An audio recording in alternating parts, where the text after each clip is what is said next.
Truly, it's a love-hate relationship. The first time that I heard the word Latinx or Latine, it gave me such hope, especially as a trans and non-binary person. It allowed me to be and see that I could be exactly who I was in a culture that is so gendered, in a language that is so gendered. And then on the other side of it, on the opposite side of my love relationship, is that it's hard to use a term that is for people who look like me and you, right? Who are light-skinned in the United States. And the histories and the ugly origin of the term Latinx was actually created by a French person to other people who were not Anglo-Saxon white. And what that did was created colorism within our own community.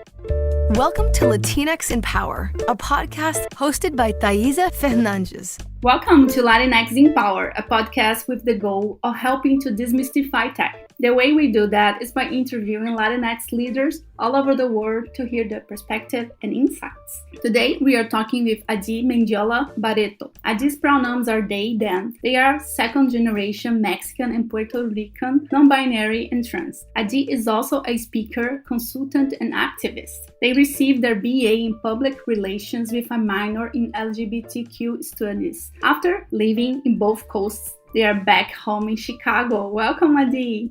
Thank you so much. So happy to be here. In this episode, we will be talking more about Adi's journey and the core of the work, which is helping people align their intentions with their impact in the world. I'm super excited about it. So first things first, Adi and I talked about the importance of having inclusive language and how challenging this is for romantic language like Portuguese and Spanish, and also how the language needs to change. So I'm curious to know how you feel about the word Latinx.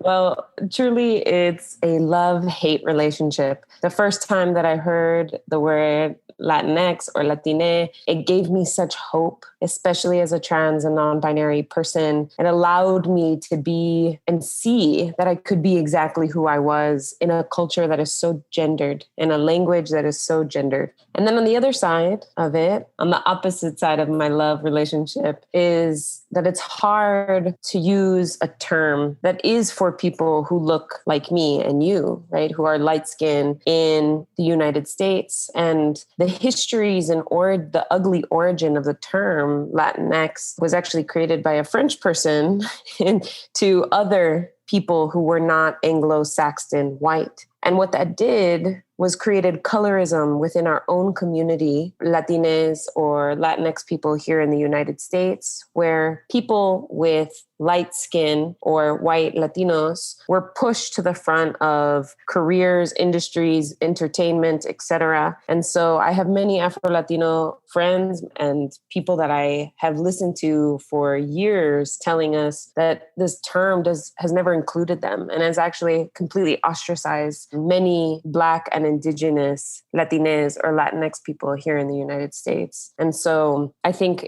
for me, the love part of it is so much about my gender, and the hate part of it is so closely related to race relations, not only here in the United States, but also in my home countries. Yeah, I'm glad you said that. I'm always so interested about all those discussions about the word Latinx. For me, I think I heard about this word not a long time ago, maybe, but it was when I was living in the United States already. And I was like, oh, cool, that's really cool. The language needs to evolve and needs to change. And at the same time, talking with my friends in Brazil, and because now people are starting to talk about inclusive language there and all the challenges of our romantic language, and people don't even know how to pronounce Latinx. So when people want to talk about my podcast, they don't know how to say it. So I was helping my mom how to say it. But I'm so glad you brought those other points that I think it's so important. We need to be talking and discussing about it. Yeah, the gender neutral part of the X or the E, right? Because in Spanish, X is not X in the way that we say it in English. And so I've adapted to even Latine and have Spanish speakers be included in that. And for the gender inclusivity piece to be brought out. But the term, even in general, has so much history that a lot of people who use it even might not know where it comes from. So it's truly a love-hate relationship for me. And what does it mean to be a Latinx for you? You know, I actually have not, for the past couple of, actually now almost a year, I've started to not use it as much for myself in particular, but it does, when I think about it as a political label or like a coalition even, like there's still, it's useful because we don't have the language to describe people of different ethnicities who are light complected, who are, or distant ethnicities who are dark complected, et cetera, and the nuances that is in community. And so for me, so much of my Latinidad is actually mostly related to my culture, right? And how I view culture. And I've been trying to even decouple them, right? Because dance for me, you know, my dad is Puerto Rican and my mom is Mexican, have different aspects of their culture that has been blended into dance and music and food for me. And so as much as I'm realizing that I fully want to claim that I'm Latinx, I would much rather be specific and say that instead of that I'm Latinx, that I'm actually second generation Mexican and Puerto Rican. And then we get to see the nuances of every individual person's culture, experience, livelihood in the world. Yeah, that's a really good point. I was reading an article not a long time ago that was describing this shift of like people not saying anymore they are Latinx, but saying the country they are from, or descendant from. And it's really interesting, all this shift. And I can totally relate to that and feel the importance of like sometimes saying the country or the countries you are from. But at the same time, speaking about myself, when I moved to the US 7 years ago, seeing other Latinx was super important because it was the first time that I felt that I belong, you know, because at the time I was building my career here. So I was feeling really lonely and lost. And I could see a lot of things I couldn't relate to the folks that was working. So it was really important to me to be part of the Latinx community because I felt so close. Yeah, absolutely. I think that there's something in a country of white supremacy, in a country that prioritizes white Anglo-Saxon people as the most valuable and highlights their experience in media and food and the way that the buildings are built and designed, our textbooks, etc. It can be incredibly isolating here. And so thirsty, desperate for culture that is ours, right? We cling so desperately. We find such home in the term Latine or Latinx. And it's almost like the term is exactly doing its job, right? Which is the original to group people of over 400 different types of languages and 30 plus countries into one label for us to find belonging. And then, right, some of the other pieces of it is how much of those stories and narratives then get washed away, right? Because we don't get to be nuanced. We don't get to say Portuguese or Spanish. We're just Latinos, you know, we're people from Latin America. And so that are now in the United States. And so I think it's important, right? And that's a part of the reason why I said it's still good for coalition community building. It's still good for that. And for me, so much about my identity is right? I get to say, yes, I got to find a home in the word Latinx. And like most things that I love and care about and have helped me, I invest back in to question, to ask, does this need to change? Does this need to grow? Does this need to evolve? And the answer is yes. Yes, we have a lot.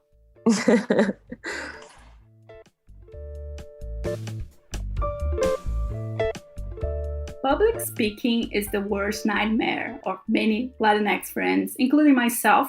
How was your process getting to public speaking? It was first not my decision. I too was terrified getting in front of a group of people and communicating. And I was actually pushed by a teacher in high school, and I didn't have much choice. I was a little bit of a bad kid then, and I had gotten some bad grades. I didn't turn in assignments. And he said, actually, if you don't join the speech team, I'm going to flunk you. I will have to tell your parents about all of what you're up to. And so I joined the speech team, and in doing that, there were many things that I had to train, right? Like some of my nerves going onto stage and how I managed that. I knew that I couldn't eat before I was going to public speak because, oh my goodness, it was going to come out. I also knew that my hands would get really cold and clammy. And so it was best for me to always have tea, not coffee, before I was doing any type of public speaking engagements. But some of the other pieces that I think later impacted me as a speaker was thinking about how my accent growing up as a kid wasn't good enough to be competitively public speaking. And so I had to go through trainings where I would lose parts of my accents on different words, the enunciation, there was a lot of focus. And so for me, a lot of what you hear has been incredibly whitewashed and washed and, as I grew up in the United States. And so I have found my way back to my voice in a nice way over the years. I've been public speaking for almost 15 years now. And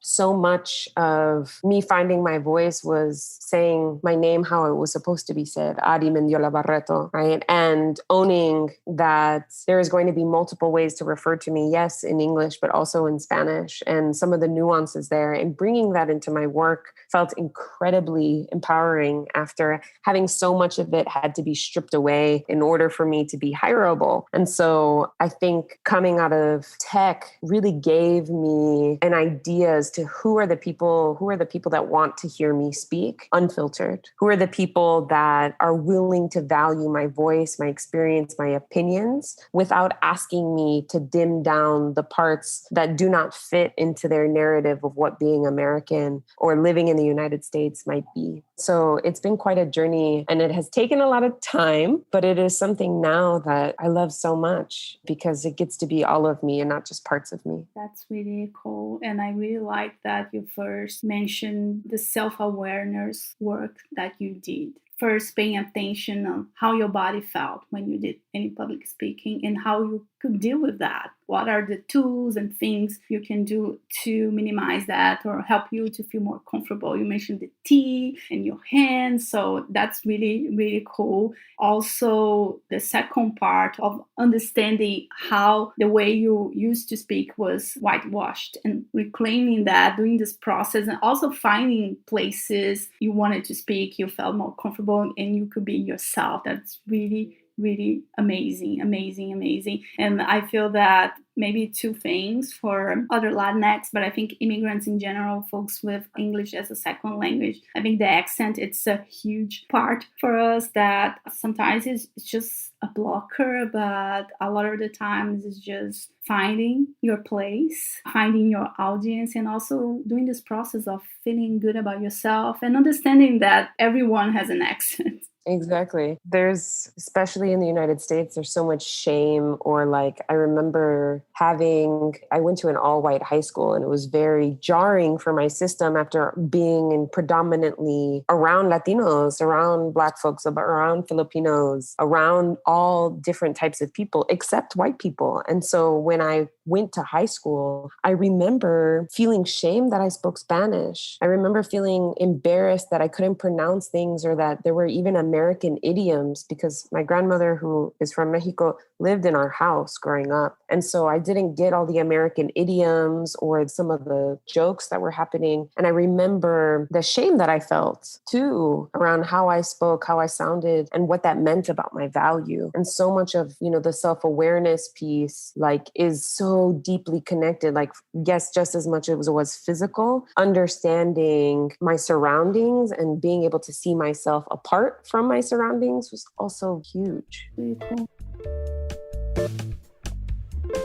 And you made a video on Instagram about why you identify as white and how people don't see you as white when they know you are a Latinx. You said that they label us to keep track of us. Can you talk more about it? And personally, this was something that I felt after I moved to the US. So I'm a light-skinned Latina, and I understand all the privileges that I have because of the color of my skin. People read me as white, but when I move it here, they don't see me as white. Yeah. I mean, that was a good way to start, in my home countries. And anytime that I've gone to Puerto Rico, anytime that I've gone to Mexico, even in groups of elders, my indigenous elders, they're still calling me Blanquite.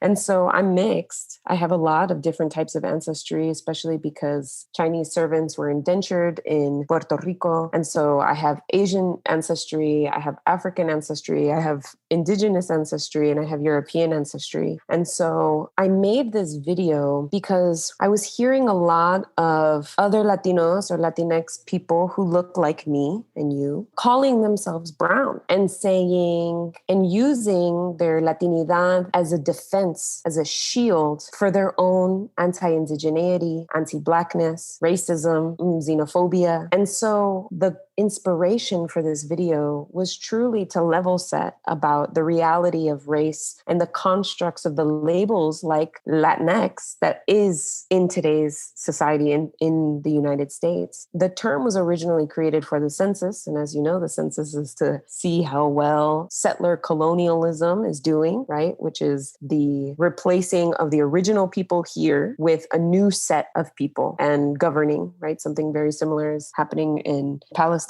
and Israel. And so that is what happened here in the United States. And so what happens when we start using terms or identities without the historical context of where they came from or their original purpose, we can do a lot of harm in community. I made that video to say, you think that because you were born in the United States and white people have seen you as white Anglo people here have seen you as brown, that all of a sudden you are brown. But the reality is, if you plop back in your home country, you are not brown. And so there seems to be this demonizing of only the English, of only British people who then came to what is now known the United States of America, but seem to have amnesia when they think about Europe, the other parts, the Portuguese and the Spaniards colonizing Latin America. And as if, even mestizaje was not a construct of the very same thing, that we are all one race, we are all blended, as if racism doesn't exist in Mexico or Puerto Rico or Brazil or Peru. And so I made that to level set with the generations of immigrants, of Latinos, of second gen, first gen, who believe, because they have never been to their home countries, to know that they are white there, that they are the Spanish there, that they are the Portuguese there, to level set and say, actually,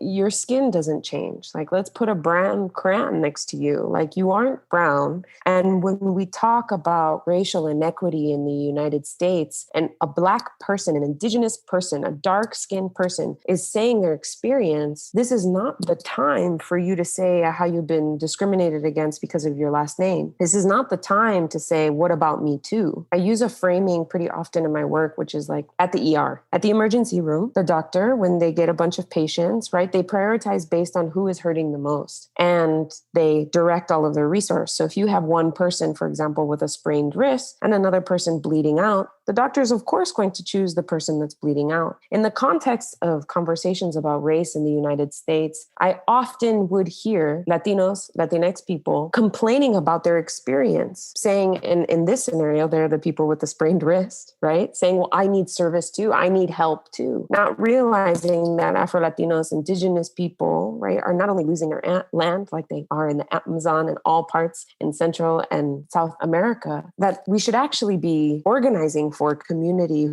who is suffering the most, in the same way that if a doctor were to ask you, hey, I've got some person bleeding out, do you mind waiting a little while we help this person? Of course you would say yes, of course. And so I really made that video to level set with other Latinas and say, right, in the conversations and the uprisings of Black Lives Matter, in the conversations and uprisings, racial uprisings that are happening in the United States, it is not your time to be talking about your experience of discrimination. And also, we sound foolish when we say that we are having an of color experience, because we're still alive to talk about it. We're the people who are having having an of color experience are not. They do not have the access and privilege that we do. And so I want us to get out of the idea that white means only the British or European, like white equals European, which equals white equals British. Like we can talk about the people who live in Spain and Portugal. They often look like you and I. And so that there's more nuance to all of the conversations that we are having and making sure that we're doing so with integrity and really with thinking about community more. And how we can honor our ancestors. Yeah, I mean, I get this question a lot because I think there's an assumption that when I say that I'm white Latine or white mixed, I'm a white mixed person, people get really upset with me. They say, how are you just going to erase all of your ancestors? You're doing them such a disservice. You're just taking away all of it. And I'm not. The truth is that I'm not. And I think that comes with the confusion that white is an exclusive term to white Americans, white Anglo-Saxon people that live here on Turtle Island. And for me, so much of that, it's disjointed. It doesn't have a direct connection to how we think about honoring our ancestors. There is no way that if I think about the indigenous women that are in my lineage, if I started calling myself an indigenous person, they would be very quick to tell me that I am not. The best way that I can honor any of my mixed ancestry is to not claim that I am living a life that I am not living. And so there are ways that I honor them, that one being a particular and honestly my favorite way. But there are many other ways in terms of tradition and culture, things that I have learned have been passed down to me, whether it's, my grandmother's tés and herbal remedies coming out, and maybe not necessarily for me going to prescription medicine if I have a headache, but going to ruda and really being able to have access, or not only, well, one, it's a privilege to have access for those remedies or parts of my culture to be passed down, but also to mainly just not claim a life that I am not living. They would absolutely call me, Americana, Americano, and that's the reality of my world. But the best thing that I think I could do for them is keep what access to culture I have alive. I love your answer. Yeah, I'm going to be thinking about that a lot. Thank you for that. You are super vocal in your social media channels, which I love. You talk about trans allyship, sharing ways we can better support trans colleagues and friends. And what does it mean to be part of the LGBTQ community as a Latinx? It means a lot of contradictions. Being Latinx, Latine, and trans has been the biggest contradiction of my life, mainly because for so long I felt as though I couldn't be, right? Growing up with my grandmother living in my house and, my parents or both my grandparents, and having 3 older brothers, I was assumed to be a mother. I was assumed to aspire to be a wife. And so I remember on my 10th birthday, my abuelita was like, I said, ooh, double digits. And she told me, she was like, this is actually means that you could go cook on the stove. You can play with fire. Congratulations. And so I did, right? And alongside her, learning her recipes and cooking. And that had shifted even my relationship with cooking. There are many people who have dated me I have never made a meal for as a result, right? Because so much of my value was placed on not me going to college, not me getting a job and financial security or being successful. It was, how do you make yourself be the most feminine, the Sofia Vergara, if you will, right? To aspire to get a man, to aspire to have a family, to have all of these things that were so wrapped up in the narrative of being a woman, and a Latina woman in particular, right? Culturally. And so coming out as first bisexual and then later trans was a really big upset to that expectation, that assumption for me. And so, you can layer on the complications of religion, right? My Mexican side of my family is Jehovah's Witness. And a lot of that was, a part of assimilating here in the United States, a part of having access to community here where people weren't discriminatory to my family. And so it's again where I have to hold nuance, right? I have to hold nuance that my queerness was demonized and that the religion that demonized my queerness and my sexuality also gave my family belonging. I have to hold the nuance that my culture was so predicated machista ideals, right? That made me feel invaluable when I came out. out and made me feel as though that I was kind of the black sheep in my family. And at the same time, there is so much about other parts of my culture, like dancing, that I absolutely love, that I wouldn't trade for the end of the world. And as much as I love dancing, then I have to listen to some of the lyrics of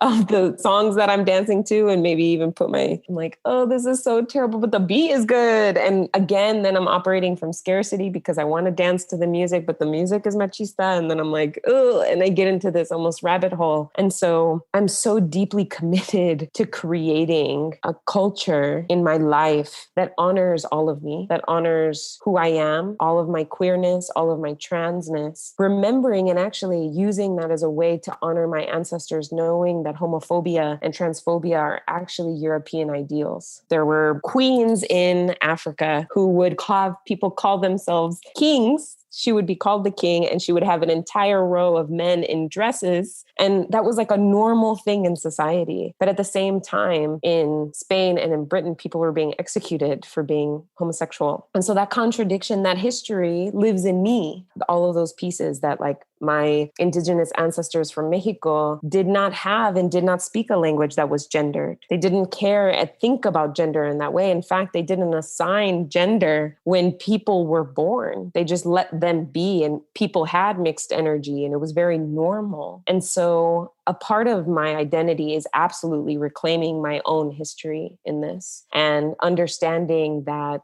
I'm not new to the world, but language and talking about me might be, and that is by design, that is on purpose. And so I use that as a kind of reminder, right, from not only myself to give myself inspiration, aspiration, courage, and will to do the work that I do for trans inclusion, for tech companies, to make sure that they have safer environments. It's necessary for me. Yeah, absolutely. And it's really challenging to live in this world that there's this duality in a lot of areas. And it's challenging because a lot of times one thing is not 100% bad, but it's also not 100% good. So you need to pick and choose sometimes and trying to change as we go.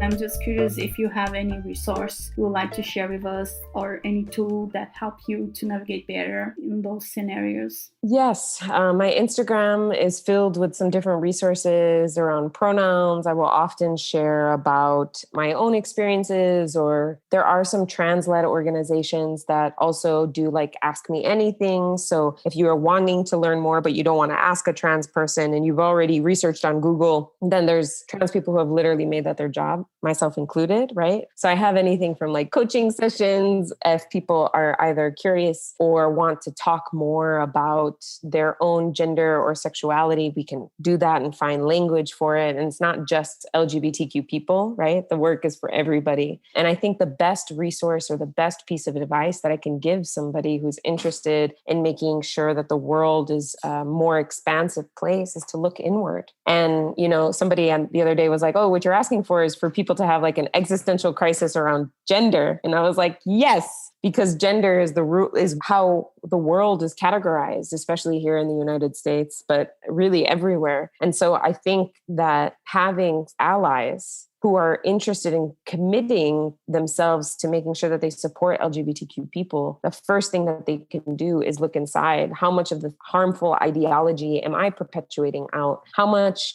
am I expecting myself, or even my internalized, somebody has forced me to be ultra feminine. Someone has forced me to have long hair or do have this because that's what being beautiful means. And so to get really curious, like the other day I asked actually my mother, I said, who would you be without your gender? Are you still the same person? If I just took the fact that you were a woman away, what would you have done differently? Who would you be? Would you like the same things? And I ask that because it can be an incredibly liberating question to give yourself permission to think outside of what has been expected of you, who you have been told you are, opposed to who you actually are. Yeah, I love this question. And also, I think it's interesting for folks to understand what does it mean to be an ally, not just changing your profile picture. It's much more than that, including talking with that friend that says some stupid things, or paying attention on who you vote and what you write on social media channels. But a lot of our relations with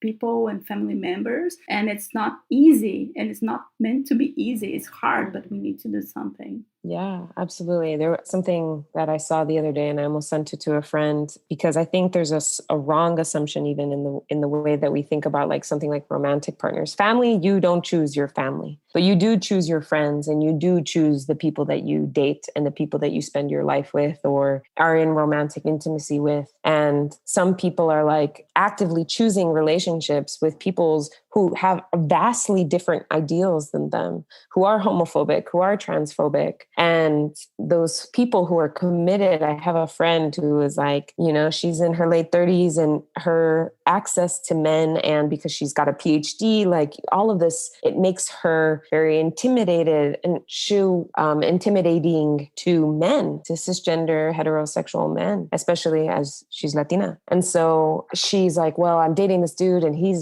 we're not getting it, but well, I'm still an ally. I'm still advocating. And we have to really ask ourselves, are the relationships that we are choosing truly from a place of connection? Or are they a place from scarcity? Are they from fear of being alone? Are they what we would be proud of, right? To say, this is my partner, even though we have completely different set of values of how we treat humans. And the reality is that when I think about allyship, I think about what you are doing with your time, energy, and resources. And that includes romantic relationships, and that includes platonic relationships. If your family, you can't choose your family. That's fine. You work on them as you are in connection, as you are invested in them, because they can't change, but your friends and your partnerships can. And so I even urge people to think more critically about their allyship as it relates to their time, energy, romantic, platonic, professional energy, and their resources. Yeah, this reminds me of another thing. I have been talking with some close friends.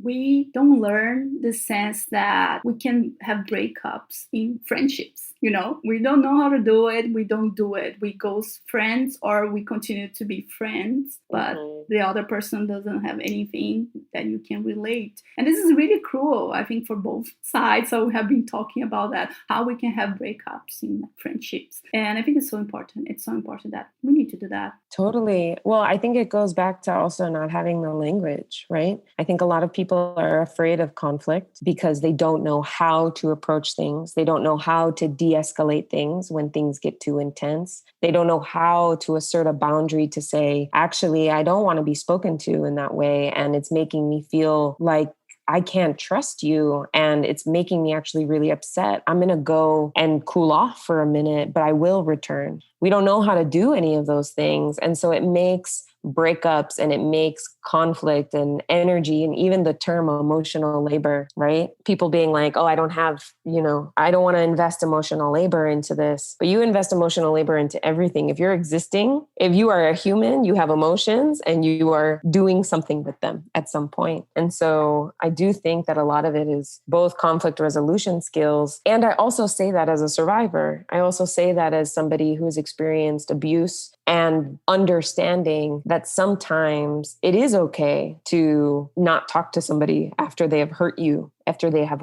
caused detrimental, irreparable harm. And so again, the nuances, right? I can say, oh, we don't have the conflict resolution skills, knowing damn well that I have absolutely cut people off because I'm like, oh, this is so toxic. Like there is no repair here. You have always intended to want and wanted to harm me. And I recognize that, and you don't get access to me anymore. And so I think both are close to the same muscle. But I think one, when you aren't in harm's way, or you aren't in really hard or difficult or toxic or violent conflict, is really what we need to get good at. Some of the conversations that have like, I think you are hilarious. I think you are so funny. And your jokes are so vile. Some of your jokes are so vile that it actually makes me question whether or not I want to spend time with you, right? And I say that from a place of love. I say that also being like, I love you and you got to stop this, right? And so I think it's more the nuanced when we love somebody and we're either afraid that it's going to escalate rejection, disappointment, some of the smaller scale emotions. Absolutely. We need to reframe the sense that what it means to love someone, because love someone is to be there, of course, support the person, but also give feedback and talk about difficult things. And this is the only way we grow. There's no other way. And I just wanted to thank you. That was amazing. I loved our conversation, everything you talked. Thank you so much for that. And yeah, I'm really excited about this episode. Thank you so much for having me. It was such a delight. I am excited to hear it myself. That's it for today. Thank you so much for listening to us. We are going to link in the description of this podcast everything Adi mentioned. And you can also check our social media channels and our blog to hear more. In your next episode that's coming soon, and we are talking about sabbatical. Thank you so much.